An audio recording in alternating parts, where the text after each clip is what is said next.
So good afternoon, everyone. My name is Alexandra Sinaitis, and I am the Assistant Director for Programming and Public Engagement at the U.S. Center for Humanities and the Public Sphere.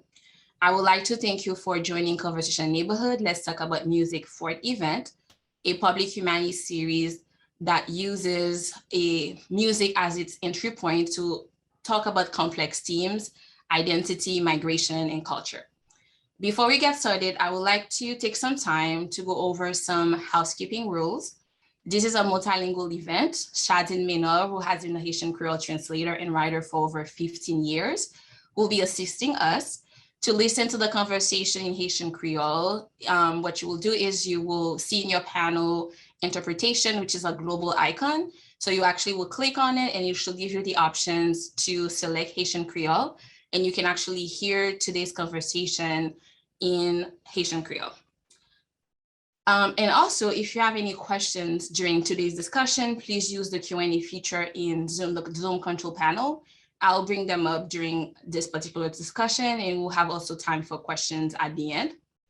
With that said, I would love to know where are you coming from today, and if you could say this in the chat box, I will really appreciate it. So this event is made possible to the support of Carol Velasquez Richardson. Carol, can you say a few words? Sure, thank you. Can you hear me?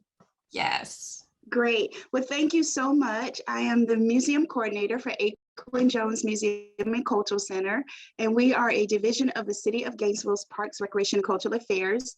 And one of our goals this year is to be more inclusive in bringing cultural programs to our community. We're very pleased to partner with the Center for Humanities and Public Sphere, as well as the multicultural offices and African Studies, to bring this program to our community. We do have a couple guests in the museum with us, and we're also going to be hosting a live music and food and poetry event later this afternoon in honor of this opportunity. So thank you so much for allowing the museum to be a part of what you're doing today.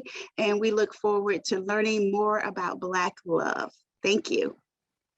Thank you so much, Carol. And also this event was made possible through the support of the Humanities Center staff. We have Barbara Manold, our director, That Black, our executive assistant. We have Tyler Klatt and Lauren Cox. And our general sponsors, the Quinn Jones Museum, the UF Center for African Studies, the UF Office of Black Student Engagement, and the City of Gainesville. Now, without further ado, we will turn the time over to Imani Mosley, who's an assistant professor of musicology at the University of Florida. Her research focuses on Benjamin Britten, music, opera, and modernism in Britain post-1945. Her current research addresses sacred sonic culture, acoustic and ritual in the English churches and cathedrals central to Britain's sacred music. In addition to her work on Britain, she also specializes in contemporary opera, reception, history, queer theory, masculinity studies, digital humanities, sound studies, and race in 21st century popular music. Thank you for joining us today, Imani. Thanks so much, Alexandra. Hello, everyone. Thank you for coming to our talk today, Love Songs within Africa and the African Diaspora. As mentioned, my name is Imani Mosley, and I'm an assistant professor here at the University of Gainesville in the School of Music. And basically, I'm going to introduce our panelists today, read a little bit from their bios, and then ask some general questions to everyone on the floor, and then some specific questions to everyone. We'll talk for a little bit till about 2 o'clock or so, and then we will open the floor for Q&A from all of you who are here. So please get questions ready. Really excited to hear everything that you have to say. So first, I'll start off by introducing all of our panelists. So first, Sharon Burney is a program officer with the Council on Library and Information Resources. As a member of the grants team, she offers support for the Recordings at Risk and Digitizing Hidden Special Collections programs. She will be the host of the upcoming 3rd season of the Material Memory podcast, highlighting the HBCU Library Alliance collections, institutions, and members. As an administrative specialist with 25 years of successful experience in program and organizational support, Sharon specializes in academic, cultural heritage, and community institutional support systems, navigating administrative policy adherence with an interpersonal connection that promotes community building. Prior to joining CLIR, Sharon Burney spent 15 years providing program support to the University of Florida African American Studies program, helping it to become a premier degree program. Dr. Mandisa Harhoff is a lecturer in English and Literary Studies at the University of Cape Town. She is a recipient of the National Research Fund's Black Academic Advancement Program for her book manuscript in process, Kafirland Vaderland, Black Absenting and White Indigeneity in South African Farm Narratives. The monograph analyzes racialized representations of presence and belonging through a reading of South African farm and cartographic narratives. It examines the ways in which farm novels participate in constructions of white indigeneity and enact Black absenting throughout the late colonial and apartheid period. Harhoff's research interests are concentrated around post-colonial theory, Black studies, and critical race theory, and her teaching centers on African and diasporic literatures.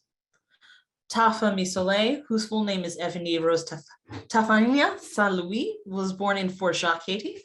She has a unique voice that supports a contemporary style, which is in line with the rare Haitian singer-songwriters with a pop and soul tendency.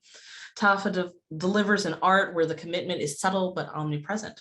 Tafa's musical style evokes many emotions and vibrations with her distinct voice, whether to sing about love, melancholy, joy, or to highlight societal changes. Additionally, Tafa works as a music producer. Tafa Misole is also a fashion designer and is about to launch her own line of clothing and fashion accessories. Among other things, she paints and acts. Leslie Robertson Toney is currently a doctoral candidate in sociology with a concentration in women and gender studies at Virginia Tech. Her current work focuses on young women and girls in the Caribbean, understanding sexual agency, and the impact of Caribbean historical and social conditions on inequality for women and girls. For over 15 years, Leslie worked as a psychotherapist in the United States and internationally. Her practice, teaching, and research experiences have focused on inequality and access for individuals in marginalized communities and developing social and culturally competent mental health care. She has worked as a clinician in public mental health, as a technical officer addressing mental health research in policy and mental health programs in the Eastern Mediterranean region.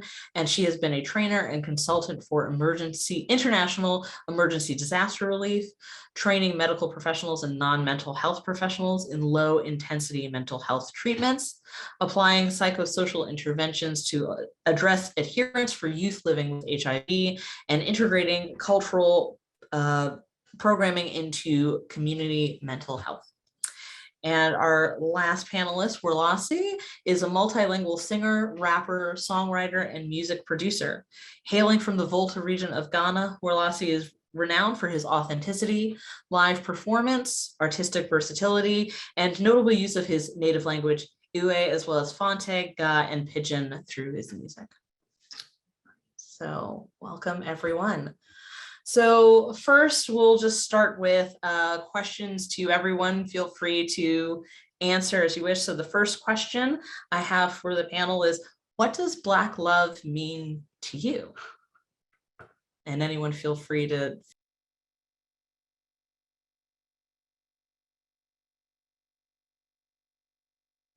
I guess I'll start. I think Black love is the intentional practice of like offering caring and understanding, nurturing, evolving growth with one another, and be it for romance, friendship, partnership, or for the group overall.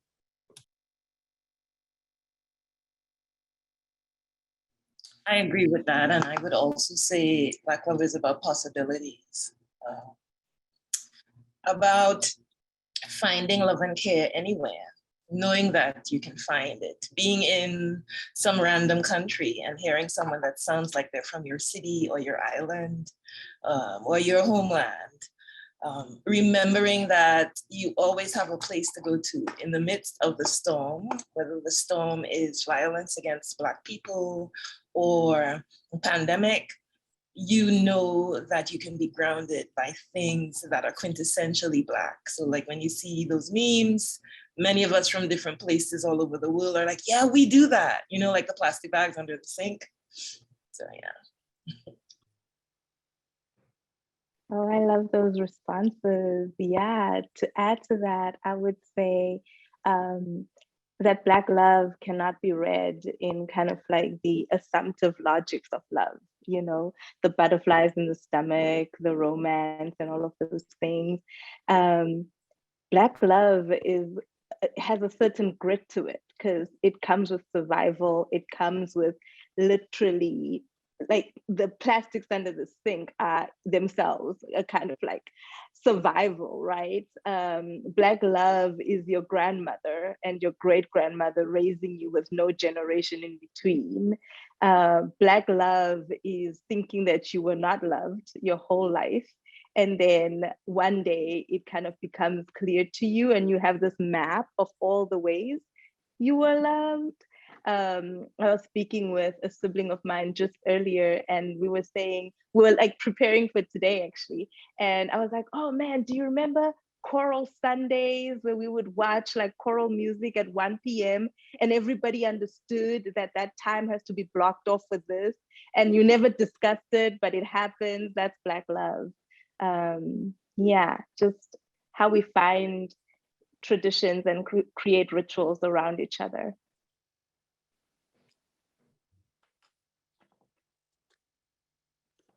Anyone else? I think Black love already exists around us so much that we don't even have to find it.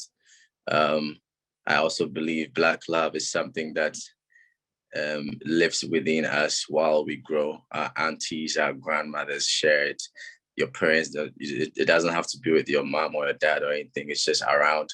Black love is when foreigners come into our country and we treat them with so much love that they don't want to leave Ghana and then they want to stay here forever. But the true and the most difficult Black love that I've ever experienced is the future of the Black community and Black people. Just knowing and seeing how best it could be and wishing that it could actually be that best of it that you imagine in your mind. That's what I think Black love is.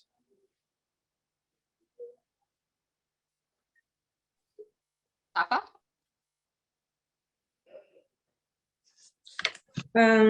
Encore une fois, bonsoir tout le monde. Je suis content avec nous.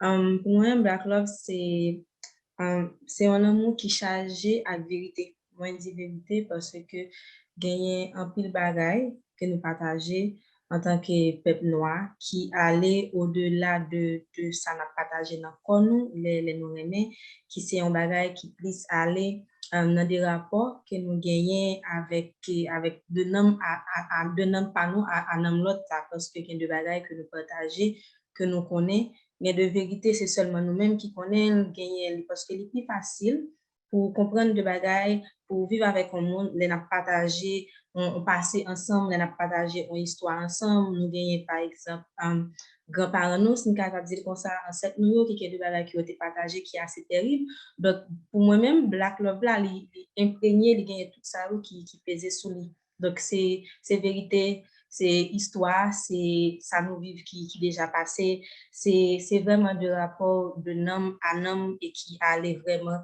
qui dépassait rapport quoi à quoi voilà.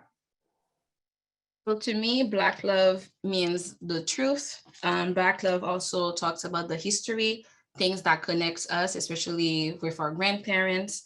And is also something that goes beyond what we see with the bodies, but actually that is linked to our, I would say to like more like to our mind. So that's pretty much how I actually see Black love. Yeah, fantastic. So just building off of that then, what Black love songs or artists have influenced you? I'm sure this list could be long and exhaustive.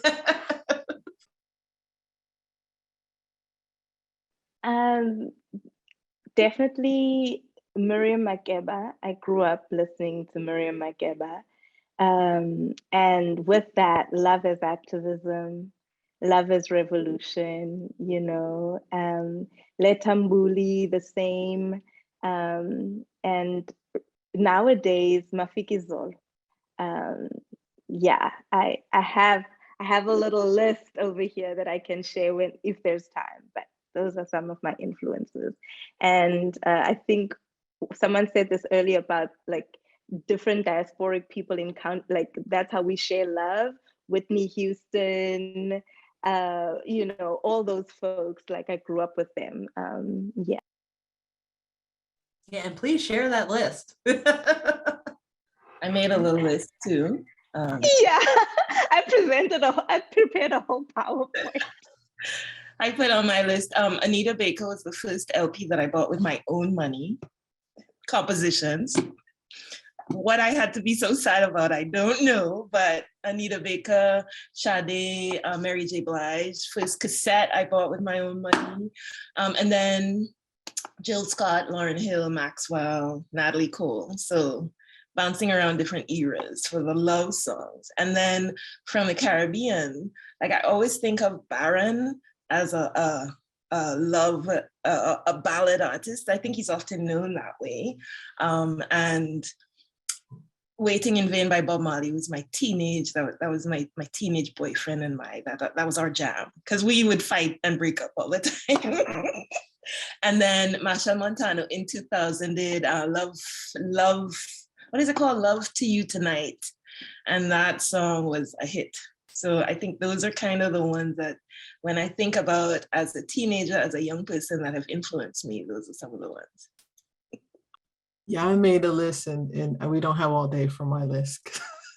I'm a band geek too, so I grew up playing music and did every type of band.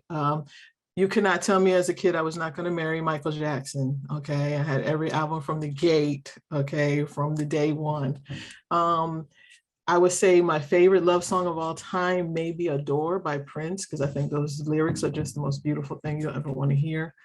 Michael Jackson wrote one of the only pop music or R&B music you'll see about an African woman called Liberian Girl.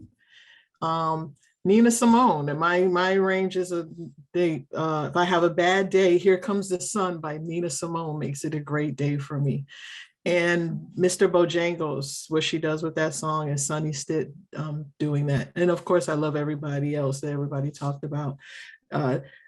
Whitney Houston, I Love You, Porgy, I Will Always Love You, even spiritual, I Love the Lord by her. And then I like breakup songs. I like No, No, No by Dawn Penn. It's like when I'm angry, that's it. We're gonna get down and with that. And I'm a Bob Marley fan too. So No Woman, No Cry, Turn Your Lights Down Low, Exodus. It just depends on my mood. Yeah.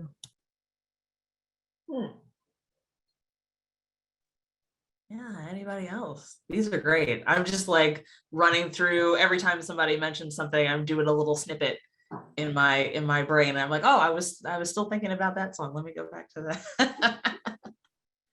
Yeah. Some of the musicians that have inspired me is Osibisa from Ghana, One Love, Kubolo, and Mensah from Ghana. I think these two men are still talking about Black love and also inspiring the young people and reminding them of what they deserve and not always keeping mute about how the governance are going on in the country. So I respect One Love, the Kubolo, and Mensah so well. I'll mention Terry Bone Chaka. We have Manifest from Ghana. All these people are from Ghana, by the way. Kojo Entry from Ghana.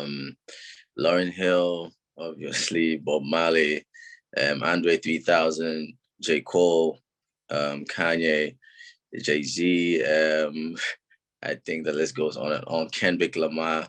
Yeah, and then Synchro Live. Thanks.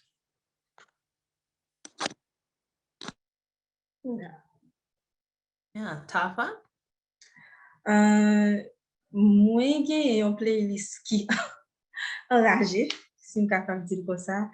Mwen te de müzik apil, men pense si vraiment Bon, m souvan di, si m pa gen choix et que m souvan choisi seulement 3 artistes, m'a konnen clairement m'a choisi Nina Simone, Aretha Franklin et Etta James. Kounya, si m'a élargi plus, m'a commencé par dire dans pays, gagné des artistes dans pays que moi apprécie en pile, tant que Emily Michel, Mano Charlemagne, gagné une musique qui est le mal du pays, que moi aimé en pile et que moi pense qui influence le travail, moi parce que là-dedans, moi pense qu'il y a un Black Love qui est exprimé pas de manière érotique, mais plutôt une façon côté la parler vraiment des sentiments qu'il y a pour le pays et de tout ça la perdu et vraiment mal ça que nous gagnons de nous quitter le pays et que c'est temps pour nous pas quitter le vrai parce que en fait nous côté pays avec un côté tout côté nous aller donc pour moi ça c'est mon amour et c'est un gros amour qui est décrit dans la musique ça et moi-même sinon dans la musique Nina Simone puisque Nina a été une artiste favori gagne Don't Let Me Be Misunderstood parce que c'est musique li moi pire aimé et gagner tout I Will Survive de Gloria Gaynor que moi aimé en pile yes et puis gagner des artistes tant que Ieoka tant que Asa qui a évolué en Afrique qui gagne en musique qui est beautiful qui c'est mieux même qui c'est une musique que moi aimé mais qui est tout en playlist qui enragé donc c'est la camper là parce que on fait journée avec artistes avec musique qui influence moi. So I can spend the day pretty much talking about songs or artists that actually have influenced me. But if I had to pick 3, I will say Nina Simone, Aretha Franklin, and Etta James. But if I'm thinking about my country, artists that have influenced me, I will say Emily Michel. I will say Mano Charlemagne, specifically Le Mal du Pays. This song actually has influenced my work. Because he pretty much talked about his love for his country, the pain that he experienced by being away from his country. And then from there, I will say, Don't Let Me Be Misunderstood by Nina Simone. I like I Will Survive. And then I also like Yorita, which is an African artist.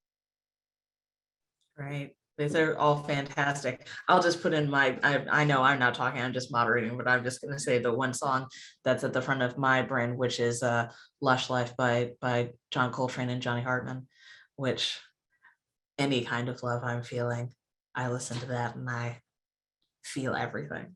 So, but these are all fantastic, and I see playlists and things being shared in the chat. So I hope everybody has a chance to listen. So we're going to now shift to sort of individual questions. I want to turn first to Sharon. So first off, can you talk about popular narratives associated with Black love? Yeah. There are the tropes, right? These tropes that they place on Black love or Black music and love that talk about hypersexuality and these type of things. But if we're honest and we look back historically over love in Black music, and then we see several things. We see romantic love, we see spiritual love, we see the love of humanity, revolution and protest, and familial, children, mother, father, sisterhood, brotherhood type of loves that have been overreaching regardless of time. So when I think about that, I think about like when we talk about Nina Simone, who wrote a revolutionary call to activism in '64 called Mississippi Goddamn, where she talks about racial plight and injustice. We can go fast forward to now, we see Childish Gambino do This Is America, or we could see Kendrick Lamar do the theme of All Right. We can also see this with even in a self-love, we can go with J. Cole, who he talks about Love Yours, when he talks about just self-love, or Crooked Smile, right? Accepting yourself. And then even Tupac, when we talk about hip hop, we can talk about Tupac's ode to his mother of unconditional love and support, when he talks about Dear Mama, and he talks about the sacrifice that she made and these type of things. I see the romantic love show up in many familial love when we talk about Lauryn Hill, and she does her ode to her child called To Zion, you know, or she talks about her spiritual love and Tell Him, right? And these type of things. I see these overriding narratives of romance, of love, the Isley Brothers, I mean, Earth, Wind, and Fire, who incorporates spirituality and love and self-revolutionary love and history in all their themes of all of I could talk about Earth, Wind, and Fire all day. So we're not And you've already, I mean, you've provided some really great examples of the kind of like multivalent way in which Black love is presented musically. Can you reflect on the evolving ways that Black people understand love and intimacy? Yeah, so I'm noticing also as we start to think about love, which I love this, and as you get older, because what love is to you at 18 and what love is to you at 28 and 38 and so on become different things. And I love that we're also thinking about self-love and self-evolution. And we have always recreated our family. Well, we've had to do it ever since the transatlantic slave trade, right? Because of necessity, we've always recreated. So this idea of this disjointed family, we've always recreated our family. So I reject that whenever people say that. We've always made family who is around us geographically at that time. And so I love that we're now going, and I love hearing people talk about bromance and friendship and get love where you're at, right? Be around people who surround you and support you. And then let's let go of past trauma. I love this idea of letting go of past trauma, of becoming healthier, of getting into ourselves and self-love, and then also creating our own tribes, right? Where we create support and self-support. So I see that also. And I see that reflected. I would love to see us go back. I think one of the greatest love soundtracks of all time was Love Jones, right? And within Love Jones, you can find the spirituality in Love Jones. You can find the romantic love, you can find the revolutionary love, you can find the spiritual. It was a nice conglomerate of different artists. In a Sentimental Mood, which was written by Duke Ellington back in 1935, was redone with John Coltrane in like 1963 maybe, and that's on that cut. Cassandra Wilson is on that cut singing this beautiful intimate song called You Move Me, and it's just so rich and entrancing. That's on there. Maxwell is on there. I mean, it's just probably one of the greatest love soundtracks of all time is the Love Jones soundtrack. Thank you. I think about how my parents still like play that fairly regularly, that soundtrack. Also when they're driving, which is hilarious to me because I don't necessarily see that album as driving music as good as it is. Thank you.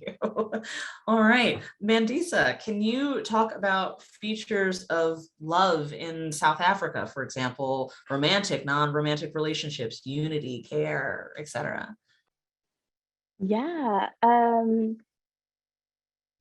So a lot of my introduction into South African love songs or even music has been by musicians who are living in exile, who are producing music outside of the country and outside of the country for the purpose of the fact that they love their country and they love Black people and they love being Black and this push and this desire for freedom.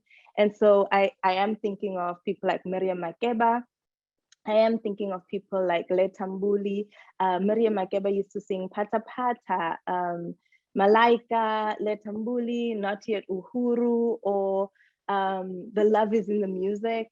And the music, it was kind of signaled to the kind of archive, right, of where to find kind of the South African struggle when the apartheid regime was kind of like silencing the voices of Black people. The love, or rather the activism, is in the music because they weren't quieting the radio.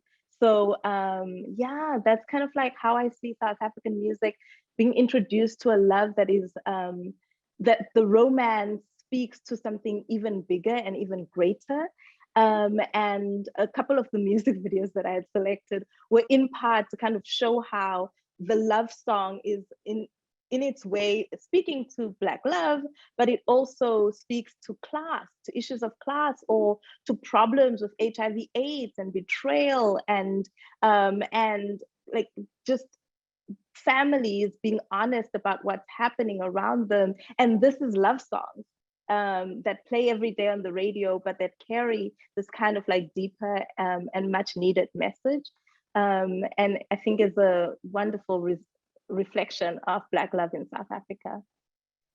Yeah, and you've already given us some examples. I don't know if you want to give us any more, but can you also, talk about some narratives that remain unexplored at this moment? Oh yeah. So there's a burgeoning queer, Black queer love movement right now, and some artists that I can think of are Nakane Toure, and he has a song called Fog. And when he kind of came out, South Africa had to kind of figure itself out. Are they going to ban this artist? Are they not? But when music has been like kind of the resistance space for banned culture for so long, how do you ban music? So they had that tension to deal with him. And some other topics that are unexplored is a lot of Black South Africans, there's a decolonial movement right now that's also kind of blossoming in a powerful way. So you're seeing these newer artists who are singing about their ancestors, who are singing about like tradition and culture in a way that isn't taught in schools, that has been kind of, if you think of cultural genocide, right? And earlier musicians weren't even edging towards that direction. And now these newer artists are singing about their ancestors. They're bringing those kinds of traditional practices in the music and in the music videos. And that's a wonderful, another archive where we can tap into to get to know ourselves and to get to know our histories in a way that wasn't allowed in the country.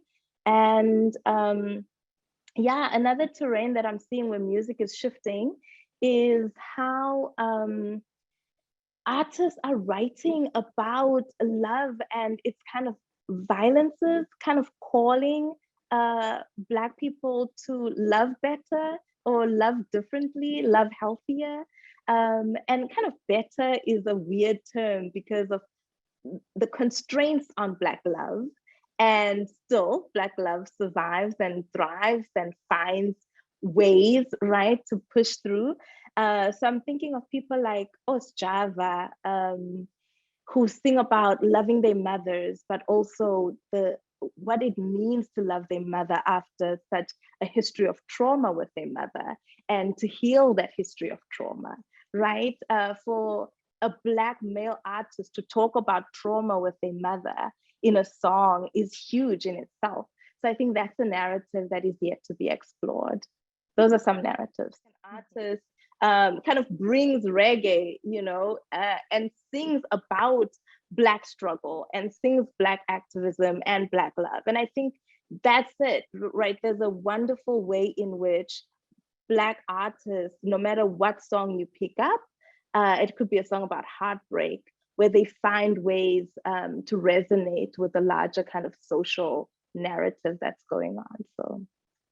Yeah, thank you. I mean, I love the idea of thinking of a Black love musically that is beyond surviving and beyond thriving, right? That what is that next place that exists to examine our relationships and the way that we understand ourselves as Black people. So those new sort of burgeoning narratives are which I feel are probably happening in other places too, are really like fascinating and important. And I'm glad to hear that they're happening. So thank you.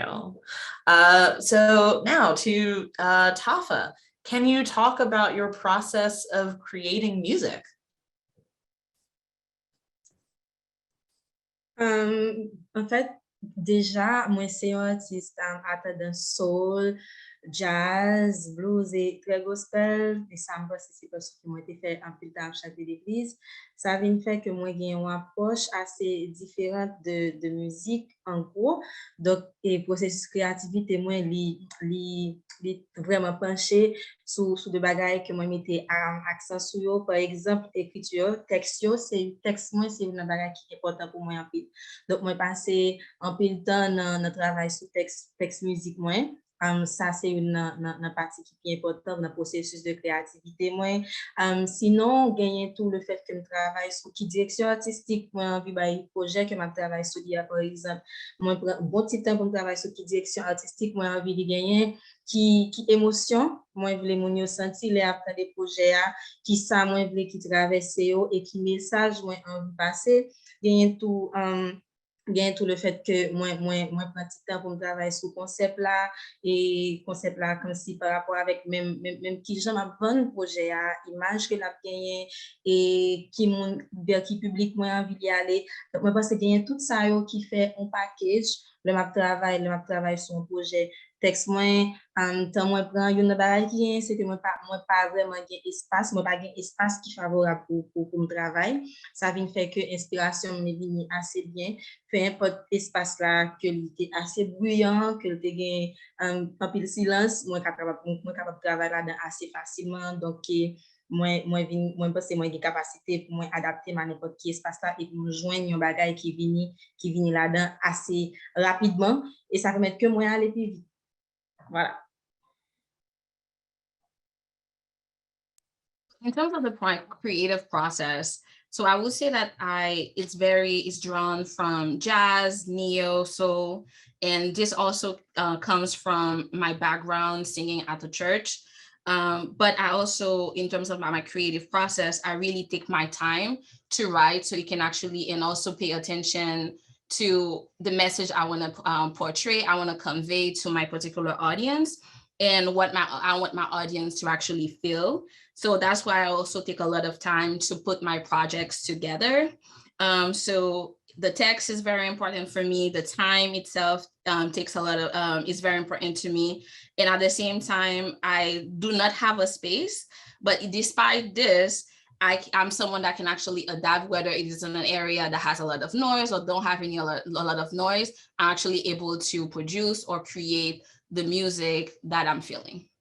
Et si je ajoute une bagaille qui est très important dans le processus créativité, c'est mettre moi une ambiance pour mon produit, dans le sens, et si moi connais une telle direction artistique, par exemple, moi envie de un projet, moi créer tout un playlist qui rentrait dans le cadre projet ça que je travaille avec là. Ça permet que psychologiquement parlant, moi dans le projet parce que moi chercher tout ça qui semblait avec ça qui dans tête pas maintenant et pour capable rester dans ça et faire là-dedans donc ça permet que moi vraiment rester dans l'ambiance là et moi avancer très bien avec ça. Tout ça c'est une bagaille qui est vraiment important pour moi c'est me travailler sur un projet seul moi réunir toutes œuvres et que ce soit chanté, que ce soit documentaire, que ce soit article, tout ça qui concerne les projets, mon travail là, qui est capable de permettre de faire des recherches et puis avancer avec le projet rapidement.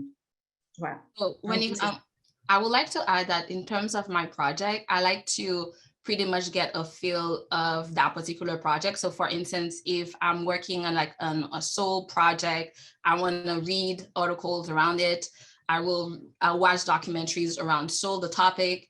I also will actually not only reading books about this. So I want to make sure I pretty much gather all the information necessary on the topic so I can actually feel it. So I can actually produce the topic that I'm now interested in. Fantastic. Can you talk about constraints you faced in navigating the Haitian music industry? Gagner différentes contraintes que je suis capable de rencontrer en tant qu'artiste dans l'industrie musicale haïtienne. Mais pour moi-même, dans le cadre parlant, puis gros contrainte là était le fait que m'a fait justement une musique qui est différente de musique qui tendance dans le pays. Mbaka bay menti, musique moi décidé faire, c'est pas musique qui est commerciale dans le pays côté ma vivre là.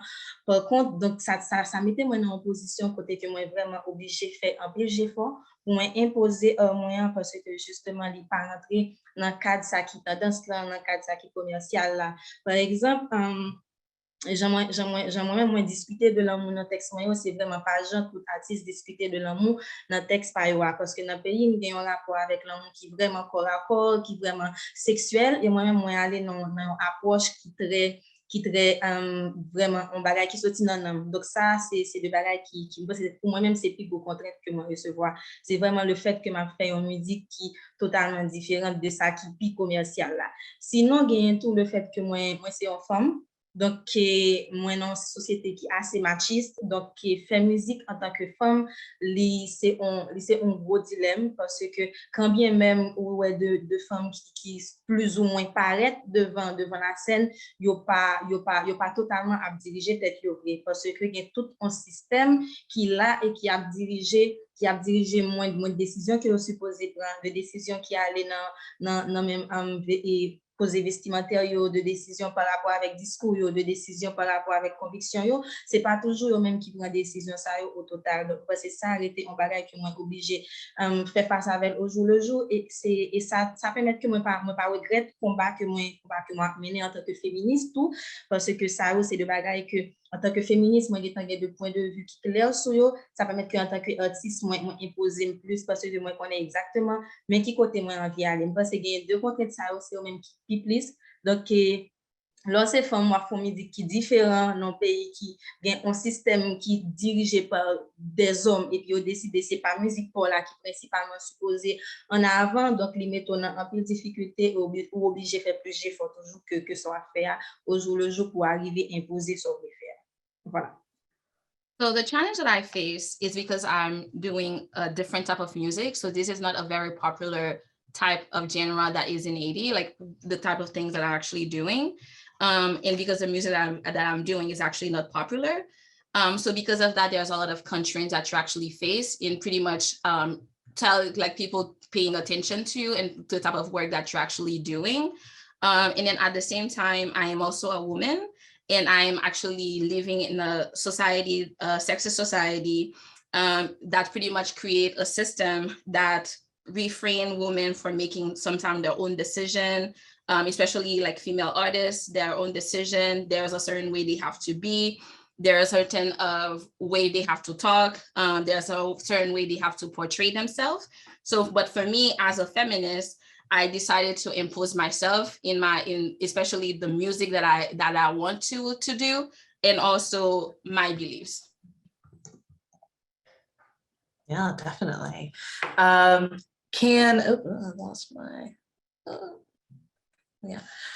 In looking at your music, you showcase multiple possibilities on how Black men and women can have healthy relationships. Can you elaborate on why you decided to bring an alternative approach into focus?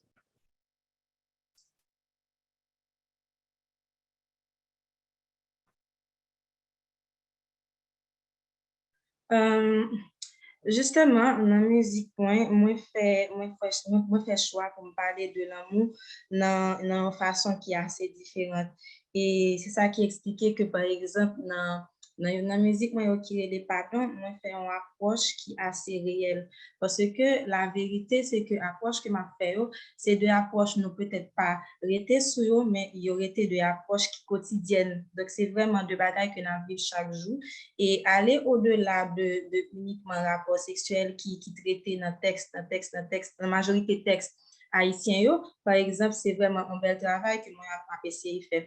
Moi, essayer de regarder dans quel niveau moi capable de vendre un amour qui est réel parce que la vérité c'est que il y a plus que corps que nous partager. Il y a de bagages qui c'est de sentiments qui assez fort de bagages qui concernent les pardons que nous capables de demander et qui genre ça fonctionner qui ça nous bail l'autre là qui ça nous voyez bail l'autre là nous même c'est vraiment énergie hein. C'est énergie que vous voyez bail l'autre là. Et ça, il y a plus important que unique rapport là. C'est qui énergie moi transmet tout parce que moi estime l'amour, c'est un rapport énergie, c'est un rapport force, c'est un rapport spiritualité. c'est un rapport qui j'en ouais monde là qui ça nous envie porter comme changement. Donc c'est un rapport psychologique tout. Donc c'est qui ça nous gagne en commun, qui ça nous envie partager ensemble et c'est ça moi estime qu'il y a un amour qui sain et que nous capables partager. Et puis gagne tout ça qui vient comme toucher que nous capables ajouter là-dedans sûrement mais gagne tout ça qui était dans notre spiritualité et conception de bagaille changement tout ça c'est deux points que moi essayer de garder et puis c'est vraiment garder points positifs surtout qui ça m'a représenté pour moi qui ça les côté dans la vie moi comme bonheur voilà. So in my song, I decided to talk about love differently. So for instance, if I take one of my song, Pardon, I pretty much use a practical approach because so when you look at the other songs, they tend to pretty much focus a lot around, for instance, around sex. Whereas for me, I like to go beyond this. So I want to look around. I try to look more about what do we want to give each other, what energy I want to transmit to you, what energy the other person wanted to transmit, how do I see the world, what do we have in common. So for me, I see it more as our soul connecting, so that and also looking at our different conceptions. So that's why I use a different approach, a more healthy approach when it comes to loving. Yeah, that's fantastic. Thank you. Okay, Leslie, can you talk about the thank you. Can you talk about the features of love in Trinidad? For example, carnival, romantic, non-romantic relationships, etc. Well, I was thinking about this, and I think a lot of our rhetoric, whether it's political or romantic or nationalistic, it's expressed in a way that allows you to engage in movement, to dance. When I think about, like, David Rudder has a song called Madness, and it is about dysfunction, but it is a song that you can groove to. A lot of the older kaiso, it's a beat that is similar to rumba or salsa, and you can move to it. And I don't know if this comes from a resistance practice of hiding protest and hiding action in joyful music so that it wouldn't be suppressed. But there are a lot of songs about our troubles that are a real groove. When I think about romantic love in Trinidad and Tobago, I think of Baron. He has a song like, I want somebody to love up, I want somebody to hug up, but the music is just amazing. And as I was looking at all of his songs, I realized that there are a number of his songs that are not actually about love or women or relationships, but they give this vibe of being at a party. They make me think of my parents, my neighbors, aunts and uncles coming home from a fete. My neighbor came home, I remember when I was a kid, she must have been coming home at 4:30 or 5 or 6, and she's going up the stairs and she's singing Baron, and it was just the best time. And it just makes me think it's the kind of music that you would have at a family party or a wedding. It's the kind of music that people would consider back in times, but young people would listen to. And I think it really shows you a lot of the mastery of music from the 70s and the 80s. And so I think a lot of the music, whether it is carnival music or music that is about critiquing the government, is music that can still make you laugh. And so sometimes the power of it is in using your language to conjure up a collective spirit among people, but also to piss off people in power. Yeah, and you've already given some examples, but if you'd like to talk about more examples that you can think of that depict Black love, but also can you talk about, since you've already started to discuss some of these narratives and these ways in which Black love in these songs can exist in lots of different genre-based ways, can you talk about some other narratives that you believe remain unexplored at this moment? Well, before that, I want to tell you, like, I made a really long list of different types of love that I've seen in Trini music. And so, you know, there's the ones about women, like David Rudder's Bahia Girl and Bacchanal Woman and Bacchanal Lady, but then ideas about songs of nation, like Song for a Lonely Soul and Dedication. And Song for a Lonely Soul, at the end, if you listen to the track with headphones on, you hear a child on the beach and you hear the sea hitting the waves hitting the sand. And my God, it just really makes me love home. And so that is something that they always do. And then, but I also thought, you know, not only do we speak about love of nation, Brother Valentino has a song called Stay Up Zimbabwe that reminds us that we are Black in the diaspora. And so that's in 1979, while Zimbabwe is fighting for the terms of their independence. And so it's always reminding us that we're one. I think one of the things that but I would say maybe is a lot of the love songs are very heteronormative. Even when women are speaking about empowerment, they're very often speaking about getting back at men. And so I think one of the ways that we can grow is to sing about love in a more expansive way. Fraternal love, platonic love, and queer love. I don't think Trinidad is any different to most of the other genres in this way. A lot of music, a lot of love songs are about heteropatriarchal love, but that is certainly a thing. And because soca music is the music that is played, Trinidadian music that is played in Trinidad most often, I would like to see more use of it for resistance, for speaking truth to power, for making those in power uncomfortable than just party music. I think a lot of it has evolved over time into more party music. Yeah, that's great. I mean, I so much of that I'm thinking about the idea of evoking a sort of sonic place and how that's a kind of love too that is about the ecology of the places that we inhabit and how we love those places and have come to love those places and are rooted in our diaspora and in all of these ways that sort of make us us and also, you know, I mean, I love party music too, but what's that other thing that can also sort of take place sort of maybe simultaneously and move beyond that moment. But yeah, thank you. Okay, I muted myself. Sorry, don't know how that happened. Well, Lassie, can you talk to us about your process of creating music? My process, it depends on what I want to talk about. So if it has to do with love, then I have to make sure I always go by the scripts. Anytime I'm doing a song or a project, I have like a script and then I have like topics and what I want to talk about these topics. And there's always a reason why I want to write the music. So I always put myself in that space and make sure my mind and my heart is in the same space, and people have to feel exactly how I felt writing the music. And so mostly I'm always focused on how I feel and what I want people to hear.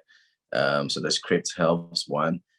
Two, I also listen to songs that are in line of what I want to achieve, depending on what I want to do. If it's a party song and it's a chill vibe, I definitely have to be in a party mode. And so I need to grab myself like a club beer or something just to, you know, put myself in a vibe sometimes. And then, you know, sometimes I also invite producers to come around, friends to come around, close people to come around. And then we all discuss like what they think about the song.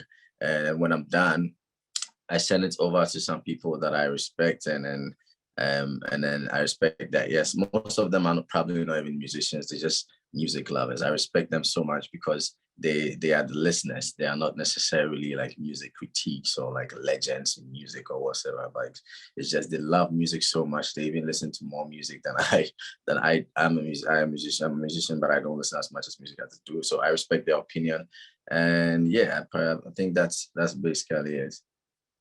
Yeah. What is the vital role that traditional music plays in your music? A lot. I would say high life actually started like around like the 19th century, I think. And it was mostly dominated by the accounts, actually. But as time went on, after like about 5 and a decade, it changed and everybody started, getting their hands on high life. Traditional music it was there way before even high life music, even though high life has now been changed into dancing and jamming and global. I respect it so much, and the reason why it has influenced me so well and how it influences me so well is because it was actually made for ceremonial purposes like birth, death, adolescence, hooting at somebody. Every song had a purpose and a meaning. And so, or you feel what they want you to feel.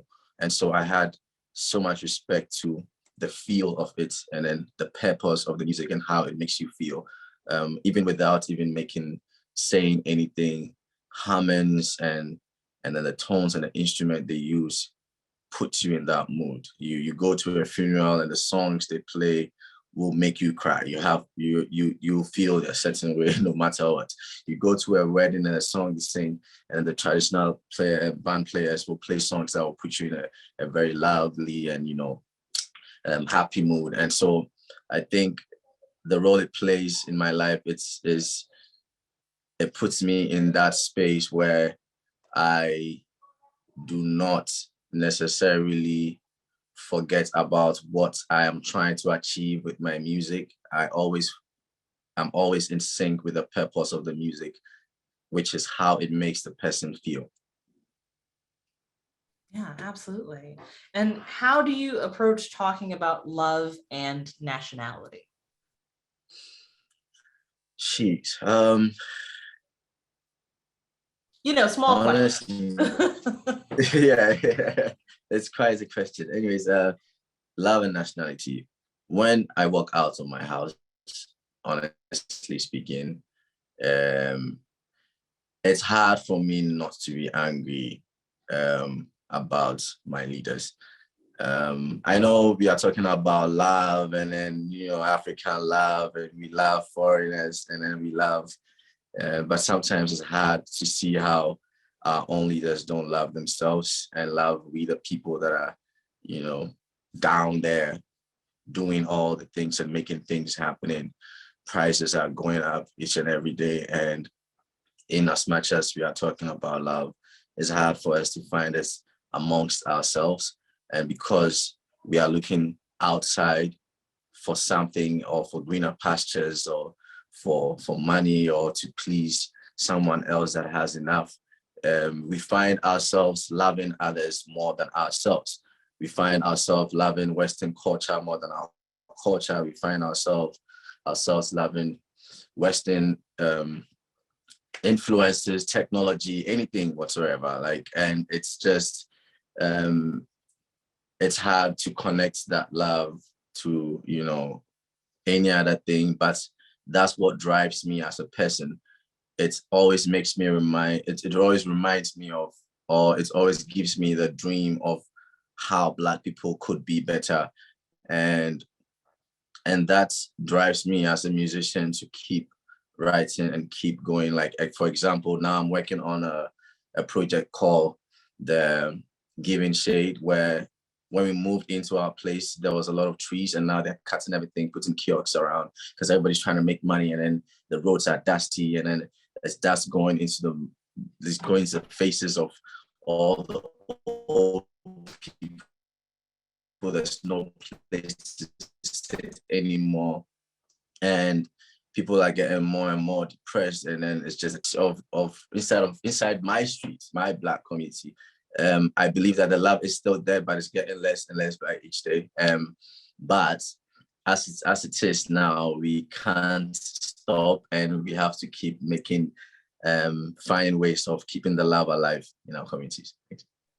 Yeah, I think that ties so well to what everyone has said so far today about that connection between this very sort of large multivalent understanding of love and its connection to resistance and revolution and nation, and that we can't, that love is not just, talking about love is not just positive, beautiful butterfly things. It's also, you know, stuff that stokes fires. It's also, you know, deep sadness. It's also turmoil and conflict. That it's all of those things that truly falls within this sort of big idea of love. So that's, you know, that all makes sense to me. It's right on. And like, we are right on the money. I love it when that happens time-wise. So now I want to open the floor to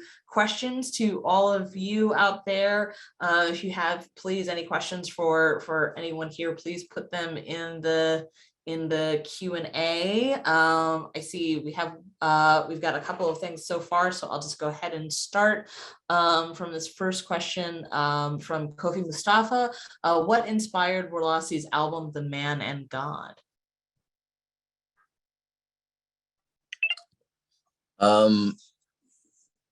Osibisa inspired The Man and the God. Osibisa is a music band. They've been there for ages.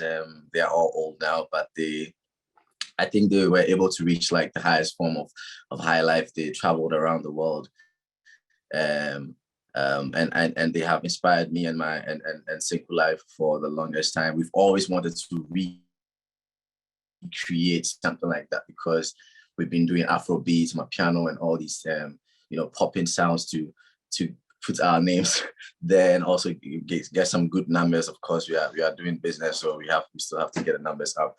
But once in a while, we also want to learn from our OGs, and Osibisa, they are one of the greatest musical instrumentalists that I have ever listened to, and achieving their sound has been a goal ever since I started doing music.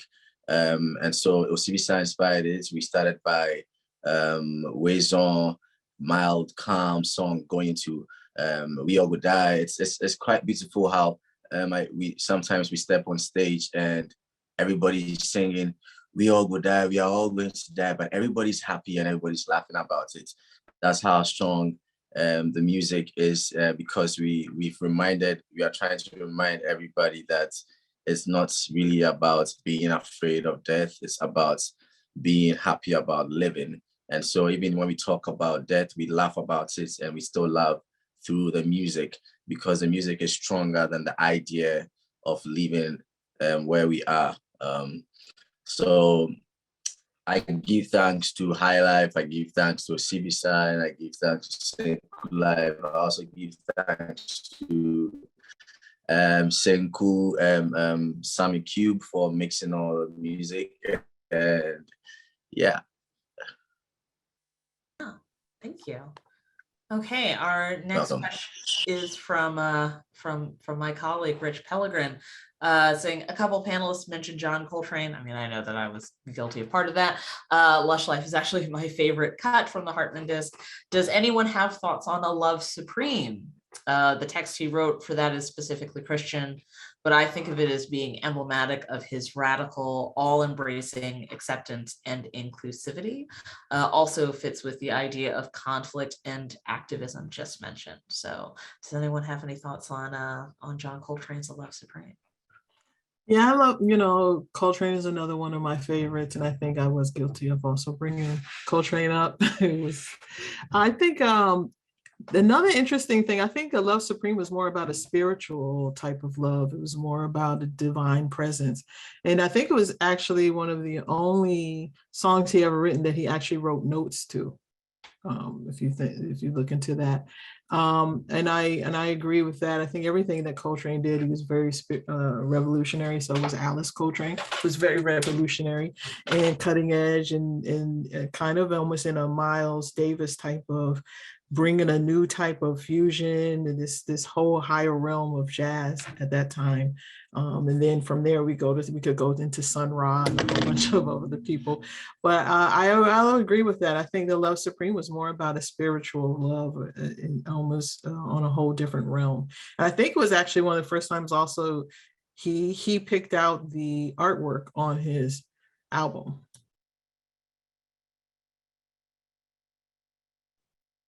Yeah, I mean, there's the whole history behind the creation of that particular record is so interesting. Oh, yeah, okay. Just checking in the chat here. It's so interesting, and I mean, Sharon, you're absolutely right on about the power and directionality of that work, and how we see it in Alice Coltrane, and then later on going right into Sun Ra and others. So this very kind of spiritual, all-encompassing, but love-based, right? Way of thinking of a musical work. This thing that's also like each of the tracks are also connected in a very interesting way that's very different than other Coltrane records before that. And it just feels like there is this thing that's being embodied that takes you from beginning to end, that kind of evokes that spiritual experience that I think we see later on, but we don't really kind of see before A Love Supreme, which makes it so powerful. I've decided I'm no longer using seminal, so we're gonna use another word there. But yeah, it's definitely evoking a really interesting kind of spiritual love that I think jazz has a very interesting way of doing, that's different from a lot of other genres. Yeah, there is a wonderful documentary on Love Supreme too. Yeah, absolutely. Thank you. Okay. Question from Denissa David. Apologies if I said your name incorrectly. Can any of the panelists speak of musicians who explore self-love? I see it as the most revolutionary act.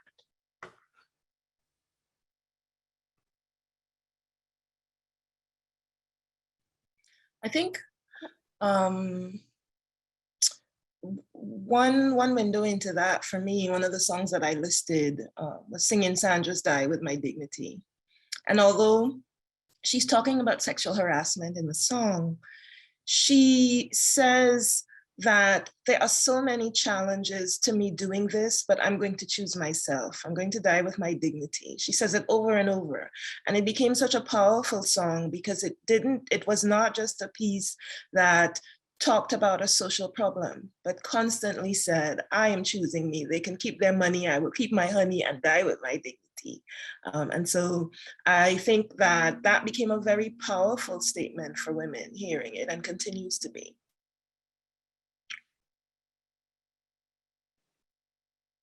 Yeah, and I would say even I'm thinking of Kwaito music and amatrompis, for example, and even amapiano these days, who sing about being Black in the location, and that in itself is a self-love, right?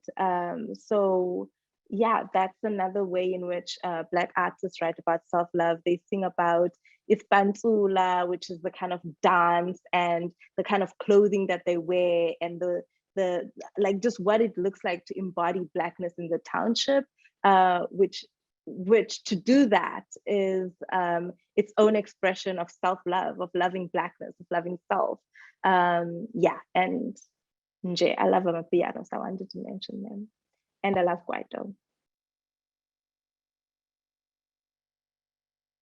Okay, if no one has anything else to say, I think we're gonna pause it right there. I know we have questions in the Q&A, but we want to make sure that we respect everybody's time, and I'll definitely get those questions in the Q&A to the panelists so they can see it. So thank you everyone who has engaged and written questions and added to a very lively chat as well. And now I think I'll hand it back over to Alexandra.